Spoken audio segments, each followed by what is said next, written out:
Did you know that for someone living in the medieval era, facing their final years was a battle against unseen forces and very real terrors? What if you lived to be old, and then faced your last breath completely by yourself? What were the chilling heart deep fears that gnawed at the souls of the elderly in the years between 500 and 1500 CE as they contemplated their solitary demise? Number 10.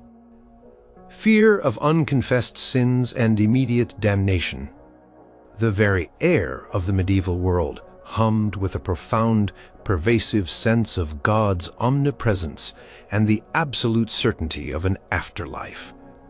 For the aging man or woman, particularly one nearing the end of their life, this belief translated into an all-consuming anxiety, the fear of facing death with unconfessed sins clinging to their soul. It was not merely a worry. It was a visceral terror rooted deeply in the core tenets of Christianity that defined their existence.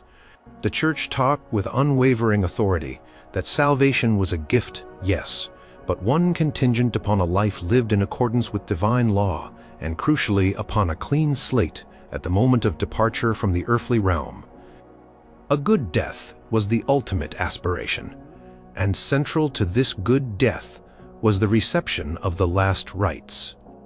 These sacred rituals performed by a priest involved confession of sins, absolution, anointing of the sick, and communion.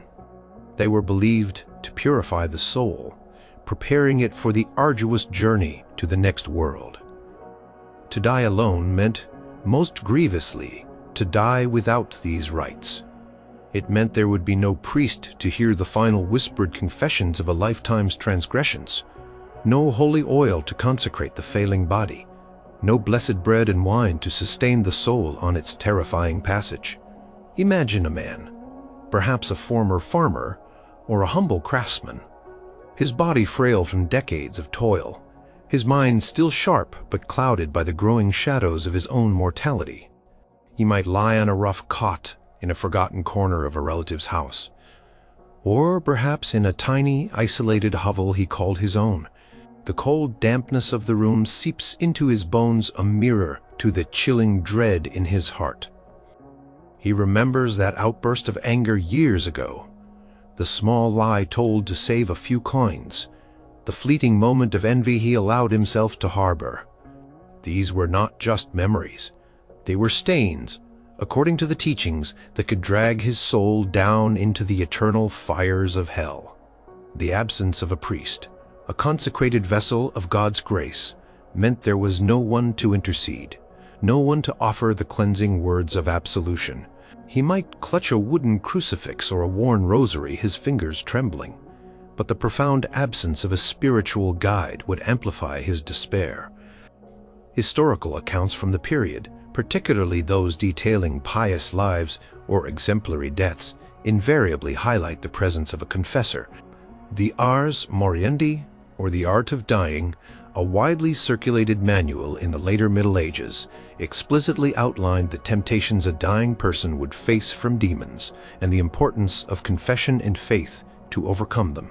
It emphasized that the devil would tempt the dying with despair, pride, impatience, and avarice, all of which could be conquered by proper spiritual guidance. To be alone was to be left defenseless against these spiritual assaults, with no earthly representative of God to stand by one's side. The fear was not just of punishment, but of the ultimate spiritual abandonment, a cosmic loneliness stretching into eternity. The soul, unprepared and unforgiven, faced the judgment seat of God naked and exposed, with all its imperfections laid bare. Chroniclers and theologians of the time often recounted visions of the dying, seeing their sins laid out before them, a terrifying tableau, and the crucial role of a priest in helping them to acknowledge and repent. Dying alone thus meant confronting this terrifying internal ledger without any spiritual assistance, magnifying every minor transgression into a potential ticket to perdition. The stakes were nothing less than everlasting torment. Number 9. Fear of evil spirits attacking the soul at its most vulnerable.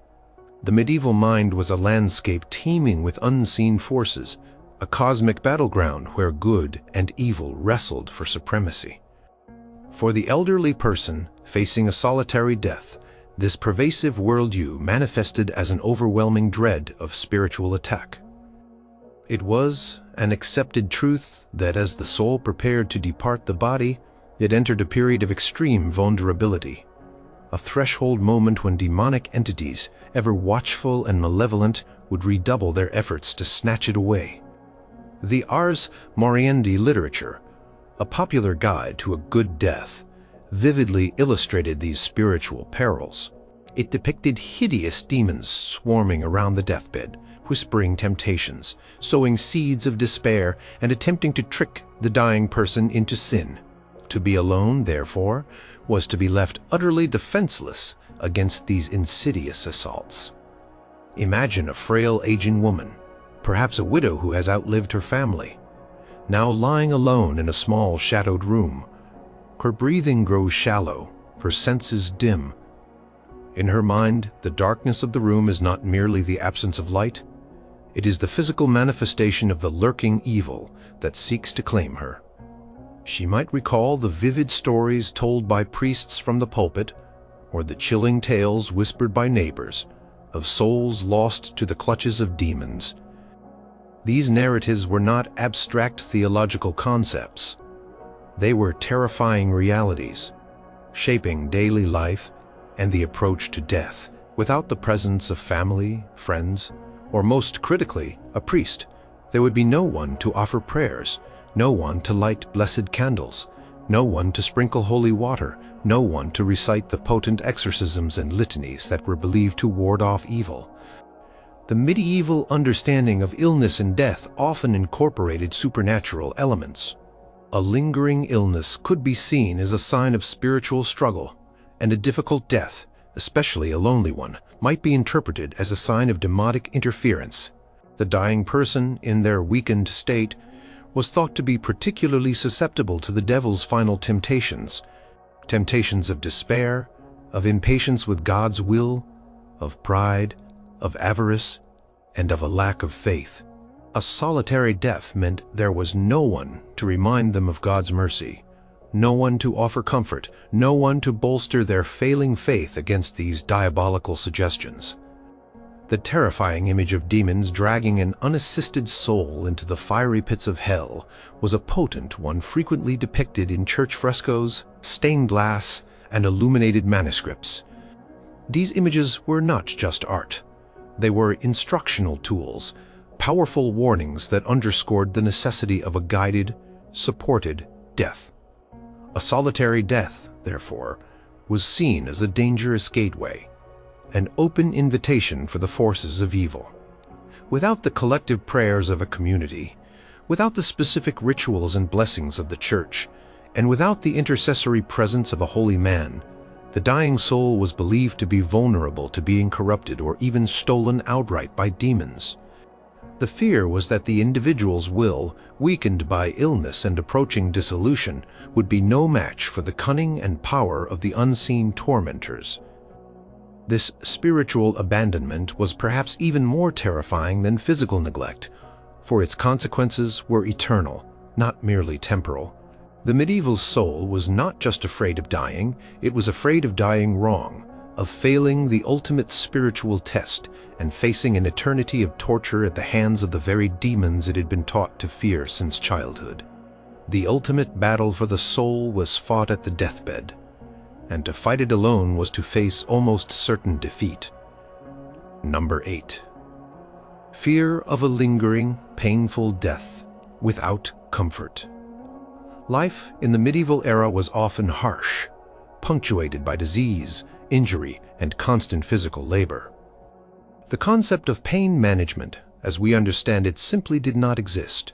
For an aging individual, already weakened by years of toil or chronic ailments, the prospect of a lingering death was a terrifying reality.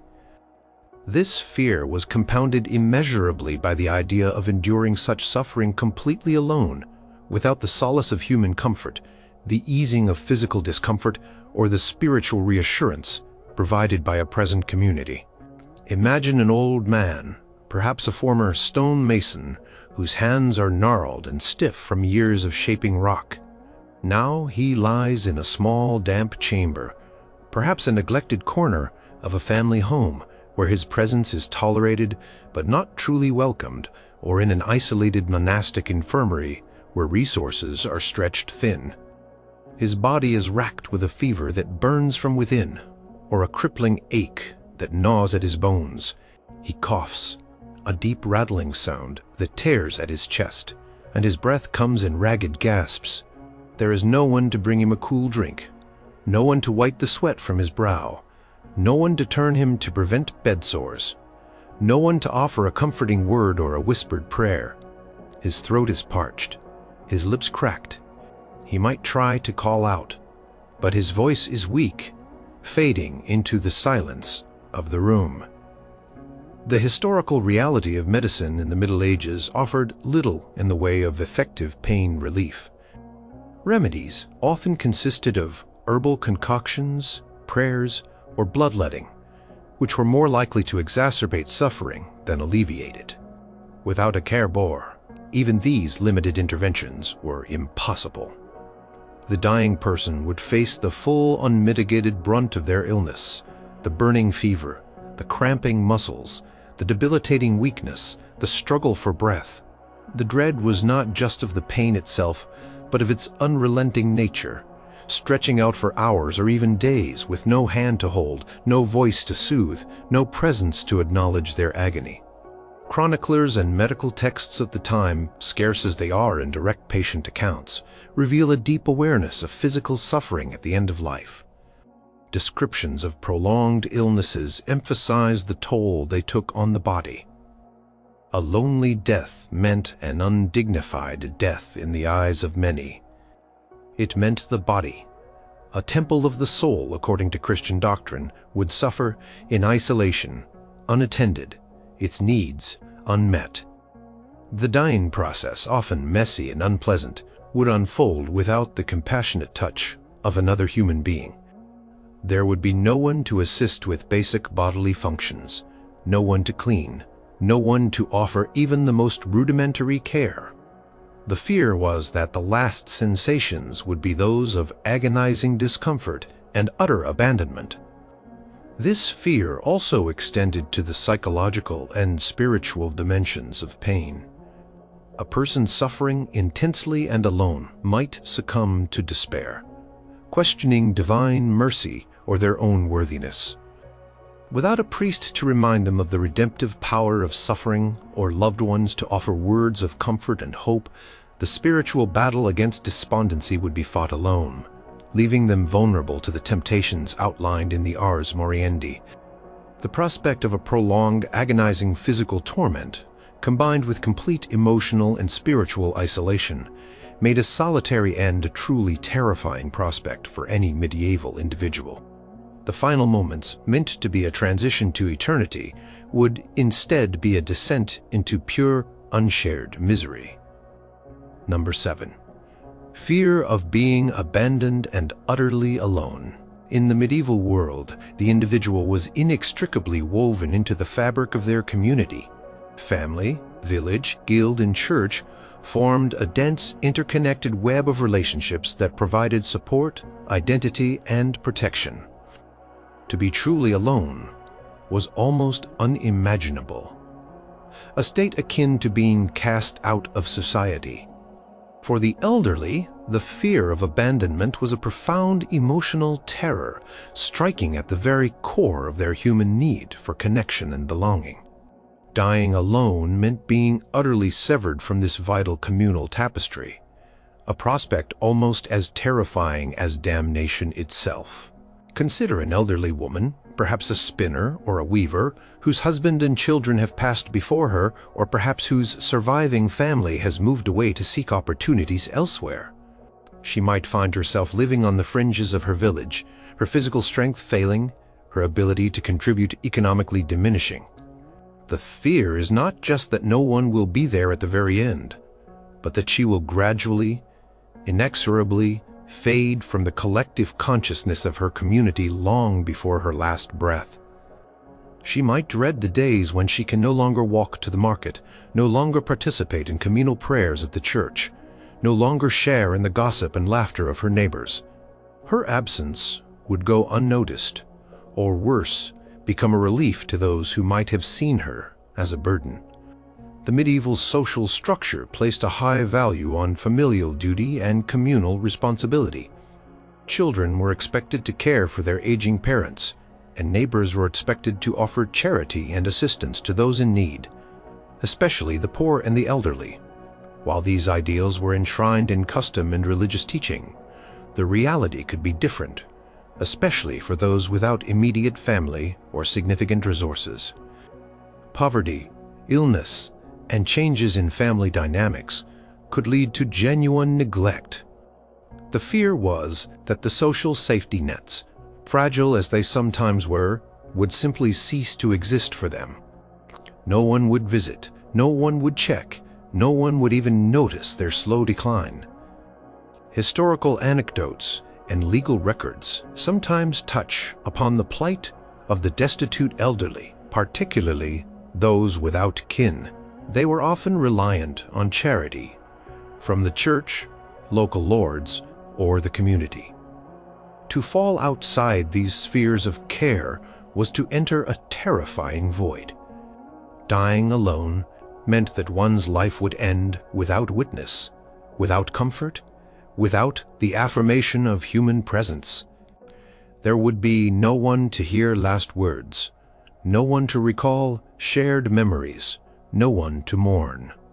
This was not just a practical concern, it was an existential one. Human beings then, as now, crave connection.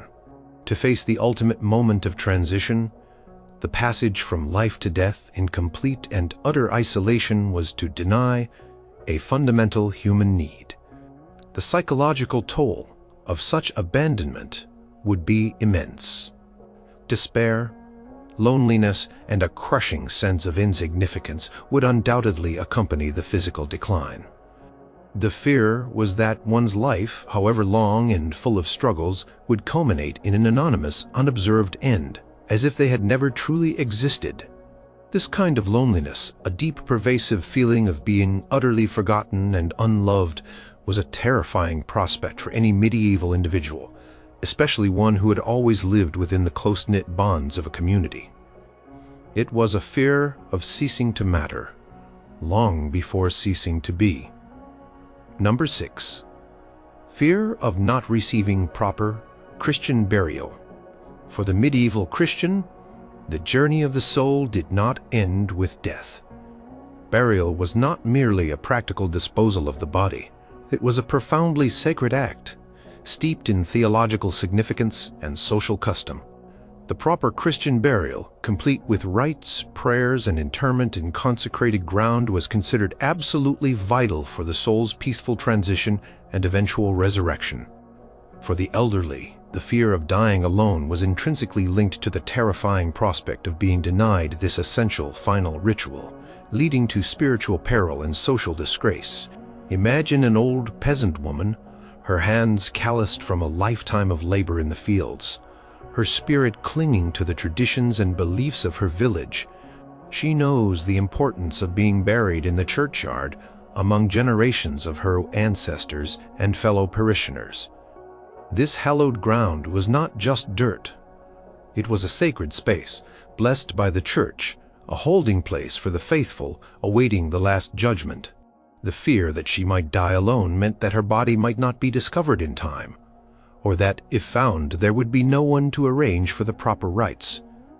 Her corpse might lie unceremoniously, or be disposed of without the dignity and spiritual care required. Historical records, particularly those concerning vagrants, the poor, or those who died in isolation, sometimes mention the challenges of providing proper burial. Bodies found abandoned or unknown were often given the most basic of burials, sometimes in unconsecrated ground, if any at all, for the medieval mind. This was a source of profound dread. An unblessed burial, or worse, no burial at all, implied a disregard for the soul's eternal fate. It suggested that the deceased was either a social outcast, a sinner of the worst kind, or simply forgotten by God and man. The soul of such a person was believed to be restless, unable to find peace, perhaps doomed to wander. The act of burial was a communal affair, symbolizing the continuity of the living and the dead within the Christian community. It involved prayers, a procession, the digging of the grave, and the final blessing. To die alone meant that none of these rituals would be performed. There would be no mourners to offer prayers for the soul's swift passage through purgatory, no community witness to affirm the individual's place among the faithful. The very idea of one's physical remains being unceremoniously dumped, perhaps in a ditch or left to the elements, was a horrifying thought, a profound indignity to the body which was considered sacred and destined for resurrection. Beyond the spiritual implications, there was also a significant social stigma associated with an improper burial. It marked the deceased as someone without family, without status, without the respect of their community. Their memory might be tarnished, their life deemed unworthy of the proper farewell. The fear was not just for one's own soul, but for the legacy, however humble, that one left behind. To be buried properly was to signify one's place within the divine order and the human community. To die alone and be denied this final dignity was to risk an eternity of wandering and an earthly memory of shame. It was a fear that extended beyond the grave, touching upon the very identity and spiritual destiny of the individual. Number 5. Fear of poverty and destitution, leading to a lonely end. Poverty in the medieval period was a stark, brutal reality that shadowed the lives of the vast majority. For the aging individual, the loss of physical strength and the inability to work meant an increased vulnerability to destitution. The fear of dying alone was often intertwined with the very real and immediate terror of abject poverty, which could strip away all social support and leave an individual utterly abandoned and without means, facing their end in squalor and neglect. Imagine an old artisan, perhaps a cooper, whose hands can no longer grasp his tools with precision, or a laundress whose back is too bent for the arduous work. Their income, already meager, would dry up entirely.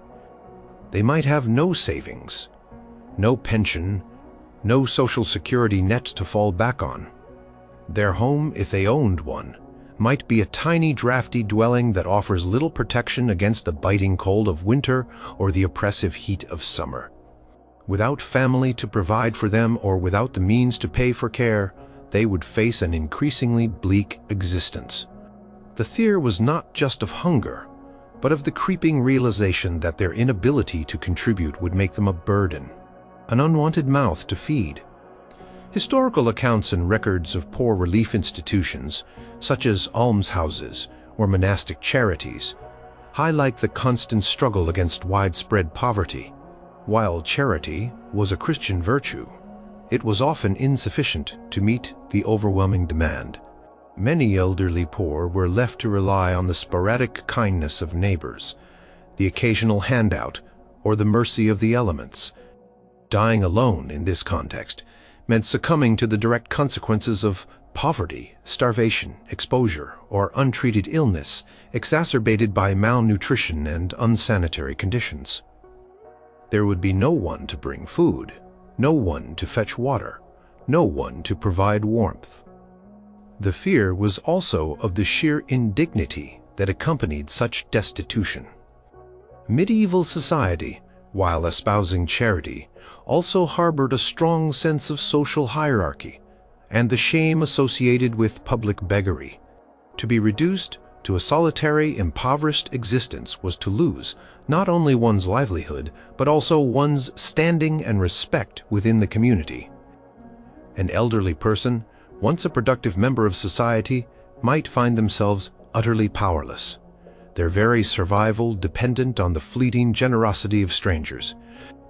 This fear of poverty was not merely a material concern, it had profound social and spiritual dimensions. Dying in poverty and alone meant one's end would be unobserved, unmourned, and possibly unremembered.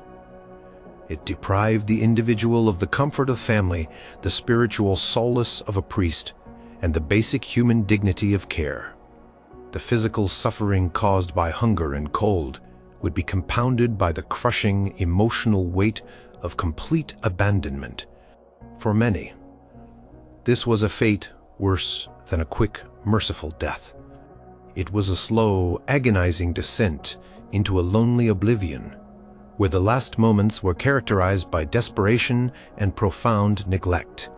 The threat of an anonymous, unhonored death born from poverty was a constant, chilling companion for the aging medieval individual. Number 4. Fear of one's reputation being tarnished post-mortem. In the closely knit communities of the medieval period, a person's reputation was a tangible and invaluable asset, intricately linked to their identity, their standing, and even their family's honor. It was a legacy passed down, a reflection of a life lived good or ill.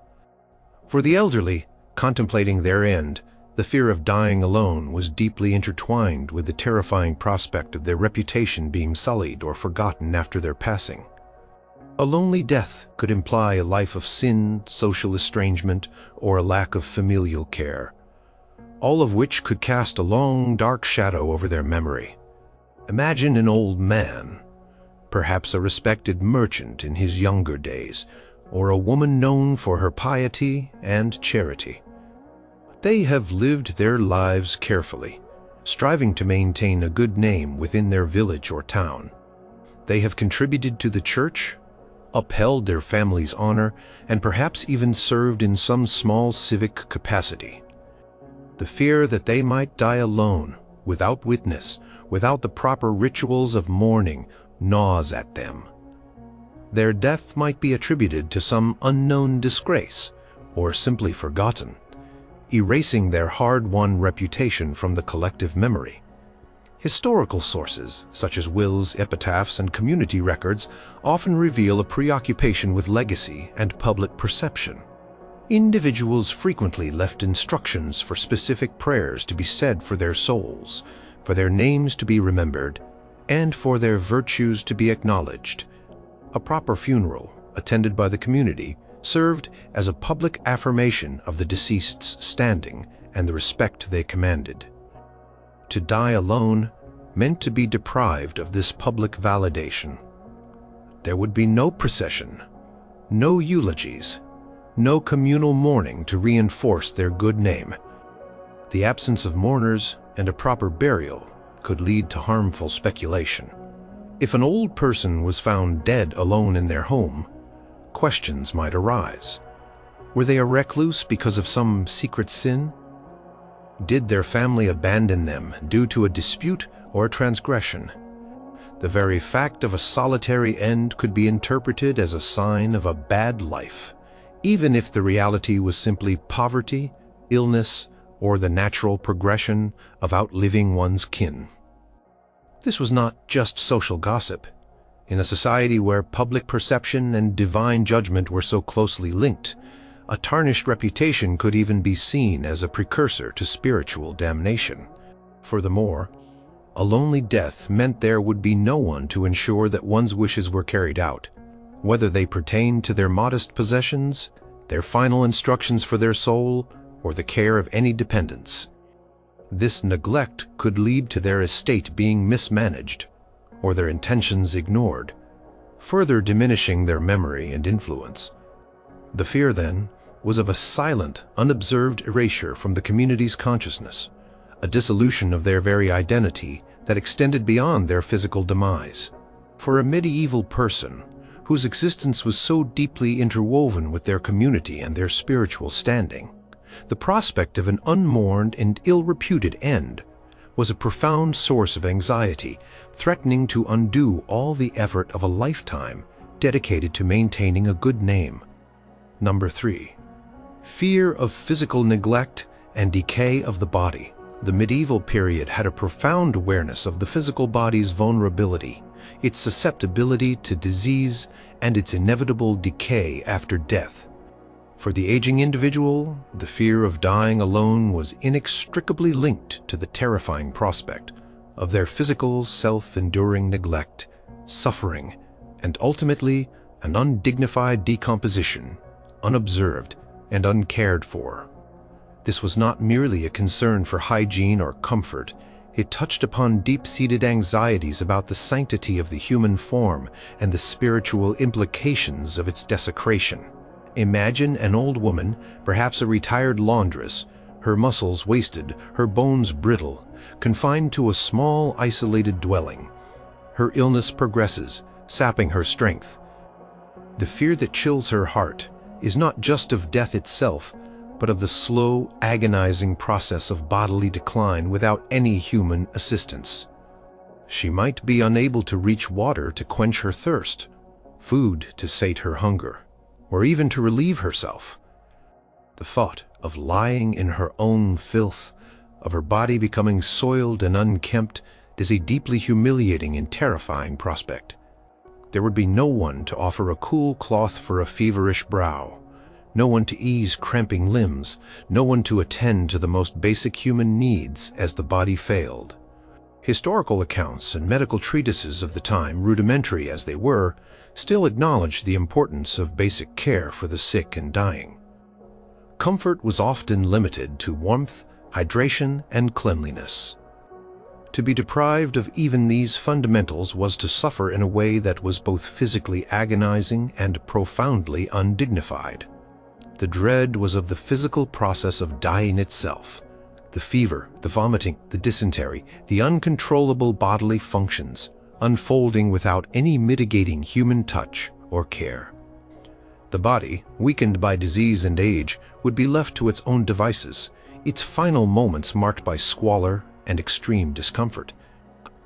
Beyond the immediate suffering, there was the chilling prospect of what would happen to the body after the last breath. Without anyone present to acknowledge the death, the corpse might lie undiscovered for days, perhaps even weeks. The natural processes of decay would begin unhindered. The thought of one's body swelling, discoloring, and attracting vermin was a pervasive horror. The medieval world was intimately familiar with the realities of death and decay, often witnessing it firsthand. To imagine one's own body succumbing to this fate in isolation, unwashed, unanointed, and then perhaps picked clean by scavenging animals if the dwelling were exposed, was a profound source of terror. The fear also extended to the idea of a bad death being reflected in the state of the corpse.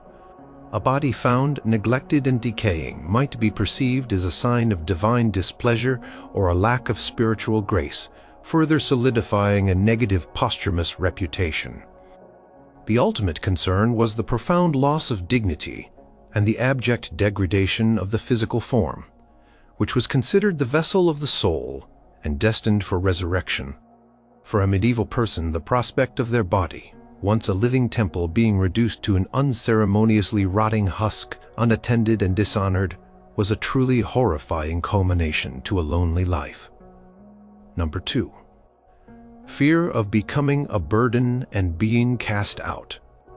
The medieval social structure, while emphasizing community, also operated under very pragmatic considerations, especially regarding economic contribution. As individuals aged, their physical strength and ability to work diminished, often leading to a loss of economic independence. For the elderly, a profound fear was that they would become an intolerable burden upon their families or community, leading to their expulsion or neglect, and ultimately, a lonely death. This was a fear rooted in the harsh realities of survival and the fragility of social safety nets. Imagine an old farmer, his body worn out from decades of tilling the soil, or an aged widow who can no longer contribute to the household economy through spinning or weaving. They might have grown children, but those children would likely have their own families and struggles with limited resources to spare. The fear was that their continued presence would strain already meager resources, leading to resentment, whispered complaints, and eventually, a subtle or not so subtle pressure to leave. They might dread the day they are told implicitly or explicitly that there is no longer a place for them, or that their care is simply too much to bear. Historical records, particularly those relating to wills and bequests, sometimes reveal provisions made for the care of elderly parents, indicating that this was a recognized concern. However, such provisions were not universal, and for many informal family arrangements were the norm.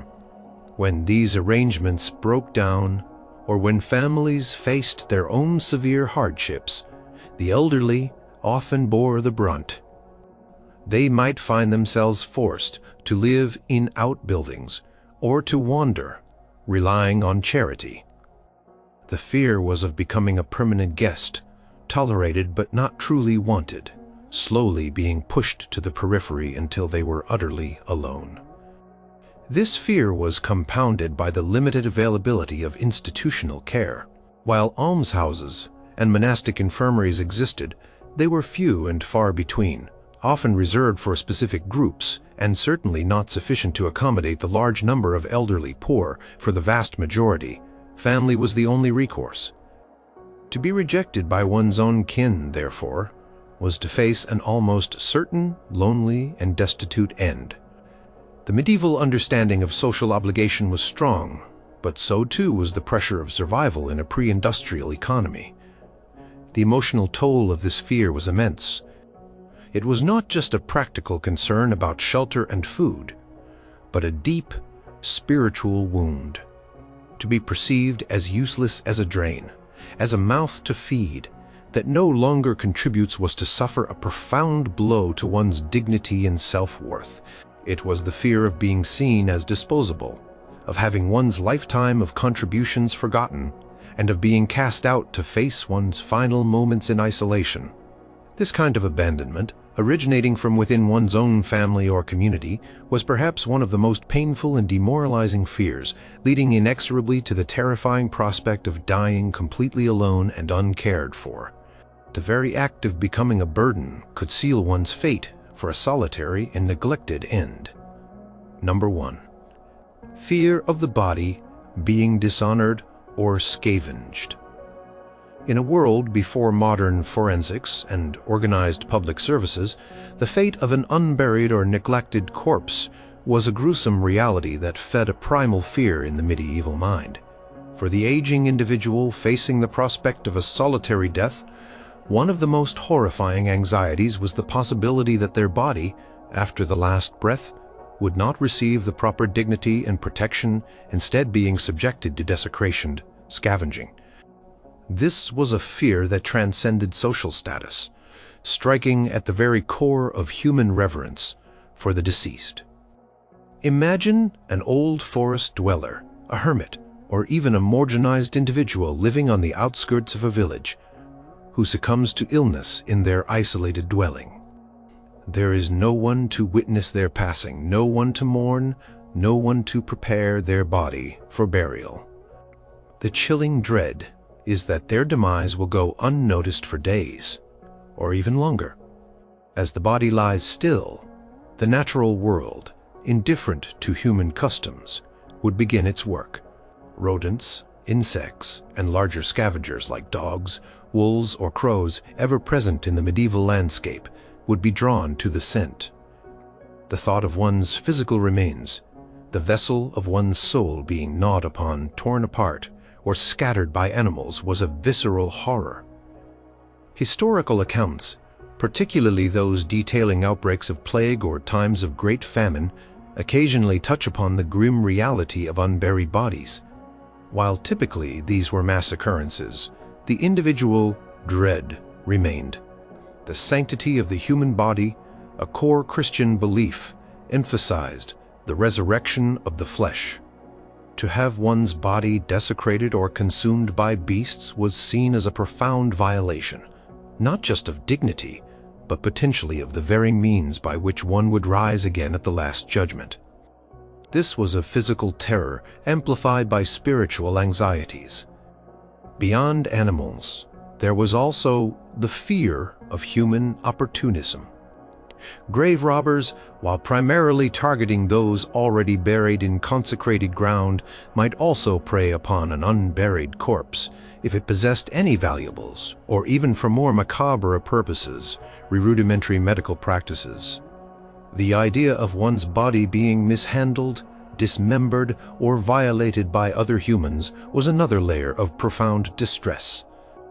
This was not just a fear of dying, but of the ultimate fate of one's physical self in an unobserved, unsanctified state. A proper Christian burial with the body laid to rest in consecrated ground was a crucial protection against these indignities. It signified respect, a communal acknowledgement of the deceased's humanity and spiritual worth. To die alone meant to forfeit this protection, leaving the body exposed to the elements and the appetites of the natural world. The final moments of life for such an individual would be tinged with the profound dread that their physical remains, once a testament to their life, would be reduced to an unholy, undignified mess, scattered and forgotten, a grim testament to a solitary and unmourned end. This was the ultimate fear of physical dissolution without care or reverence.